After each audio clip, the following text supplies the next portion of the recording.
नमस्कार, आप सभी का स्वागत है और मैं हूं विकास टेकरे, विज्ञान के एक महत्वपूर्ण विषय के साथ हाजिर हूं। दोस्तों, जब से मनुष्य का इस धरती पर जन्म हुआ है, तब से एक अदृश्य सी शक्ति हमारे साथ मौजूद है।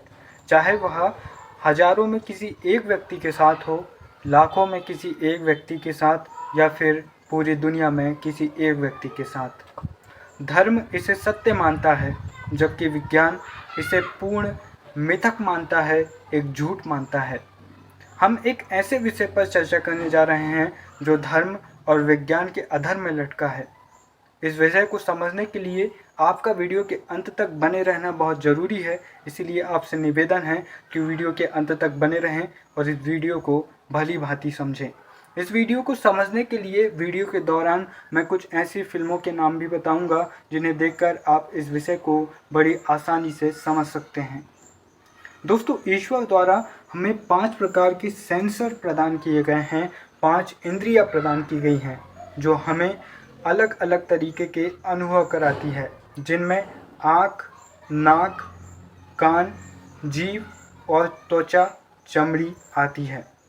दोस्तों, आँख के जरिए हम किसी भी चीज़ को देखकर महसूस करते हैं, नाक के जरिए सूंघकर महसूस करते हैं, जीभ के जरिए स्वाद लेकर, कान के जरिए सुनकर, त्वचा, चमड़ी या स्किन के जरिए हम छूकर महसूस करते हैं या किसी के टच होने पर हम महसूस करते हैं।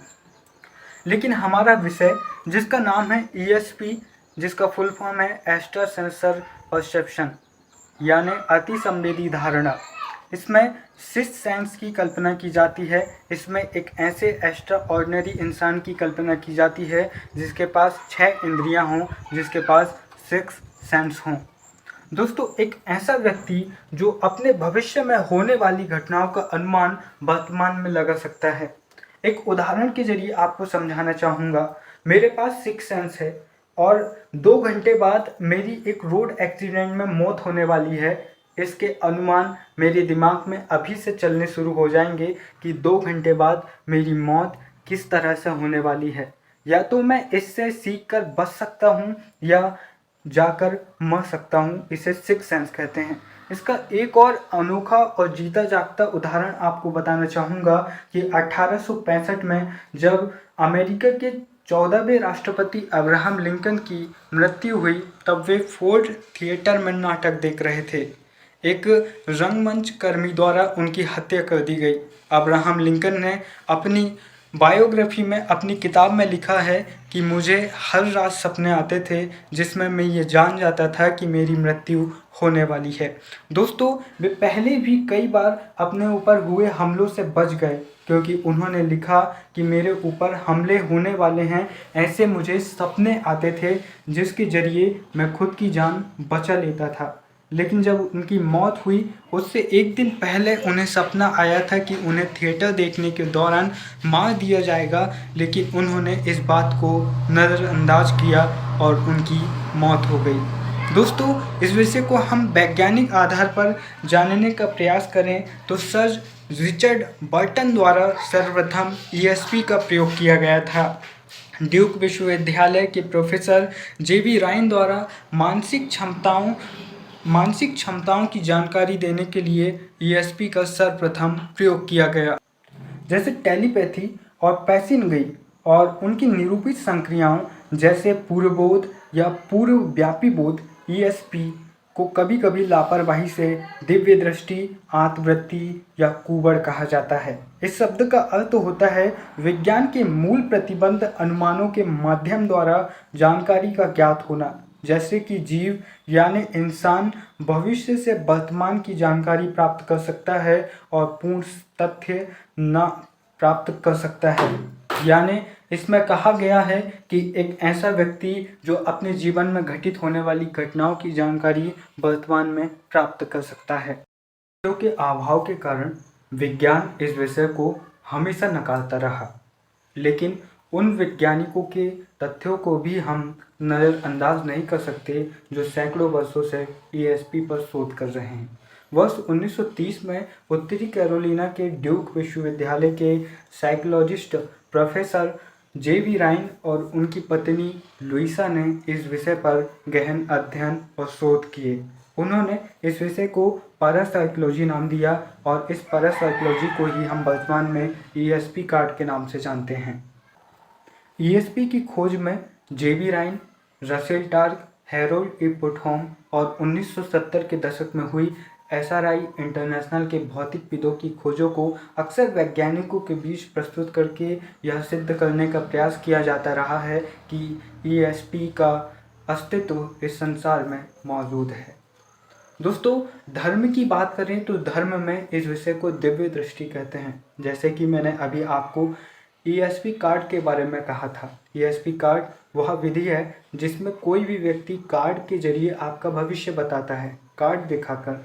ऐसे ही धर्म में कुछ लोग होते हैं, अलग अलग धर्म में संत हो, चाहे मौलवी हो, चाहे कोई भी हो, वे साधु संत जो आपका भविष्य बताने का कार्य करते हैं, वे इस कैटेगरी में आते हैं। हालांकि दुनिया के 99.99% लोग इस तरह के ढोंग करते हैं, इस तरह की झूठी बातें फैलाते हैं कि वे आपका भविष्य बता सकते हैं। यह ईश्वर द्वारा प्रदान की गई शक्ति है और प्रकृति द्वारा आपके शरीर के लिए बनाई गई एक अद्भुत शक्ति है, जिसे सिक्स सेंस कहते हैं, जिसे ईएसपी कहते हैं।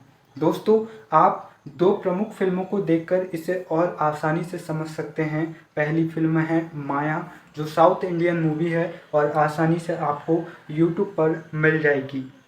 दूसरी फिल्म है ओका कसानम, जिसे सूरवीर 2 नाम से हिंदी में डब किया गया है और यह मूवी भी आपको यूट्यूब में बड़ी आसानी से मिल जाएगी। इन दोनों फिल्मों की लिंक हम डिस्क्रिप्शन पर पिन कर देंगे, जिन्हें आपको ढूंढने में कोई समस्या नहीं होगी। दोस्तों, मैं आपको यही कहना चाहूँगा कि धर्म और विज्ञान की राह में आप किसे चुनें, तो मैं आपको बता दूं कि आप उन्हें चुनें जो सत्य हैं। दोस्तों, महात्मा बुद्ध की राह पर चले और उनके विचारों को अपनाएं। महात्मा बुद्ध अपने शिष्यों से अक्सर कहा करते थे कि मेरे उपदेशों को केवल इसलिए स्वीकार मत कीजिए कि इन्हें मैं कह रहा हूँ, आप इन पर विचार कीजिए।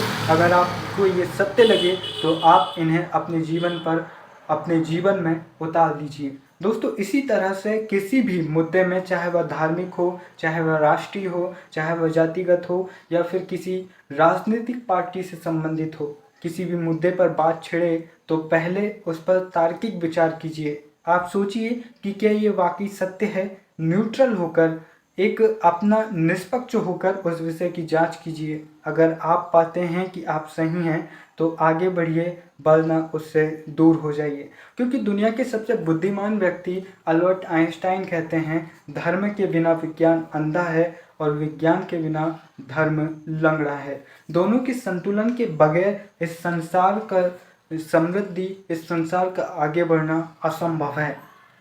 दोस्तों, गुस्ताव फ्लोरेंस कहते हैं, जिस काम में हम असफल हो जाएं, उसमें मूर्खों को सफल होते देखने से ज़्यादा अपमानजनक और कुछ नहीं। दोस्तों, आपको वीडियो कैसा लगा हमें कमेंट करके ज़रूर बताएं और चैनल को सब्सक्राइब करें प्लीज़, क्योंकि इस विषय पर खोजें करने में हमें बहुत ज़्यादा मेहनत लगी और बहुत ज़्यादा छानबीन करने के बाद में हम इस वीडियो को बना पाए हैं। और आपको वीडियो कैसा लगा हमें ज़रूर बताएं और अंधविश्वासों से दूर बचें, अपने आप को न्यूट्रल रखें। किसी भी मुद्दे में पढ़ने से पहले थोड़ी देर शांत होकर ज़रूर सोचें कि आप कहना क्या चाहते हैं। क्योंकि महात्मा गांधी कहते थे कि मैं कभी भी गलत बात इसलिए नहीं कहता, गलत बयान इसलिए नहीं कहता क्योंकि मैं किसी भी बात को कहने से पहले अपने मन में उस बात को विचार लेता हूँ और यह जान लेता हूँ कि क्या मैं सच में सही कह रहा हूँ। इसलिए अक्सर गांधी जी बहुत धीरे धीरे रुक रुक कर बोला करते थे। अब ये किसी के लिए एक स्टाइल है और किसी के लिए सोचने की बात है। आपको वीडियो कैसा लगा कमेंट में ज़रूर बताना और चैनल को प्लीज़ सब्सक्राइब कर लेना। फिर मिलेंगे अगले वीडियो में। जय हिंद।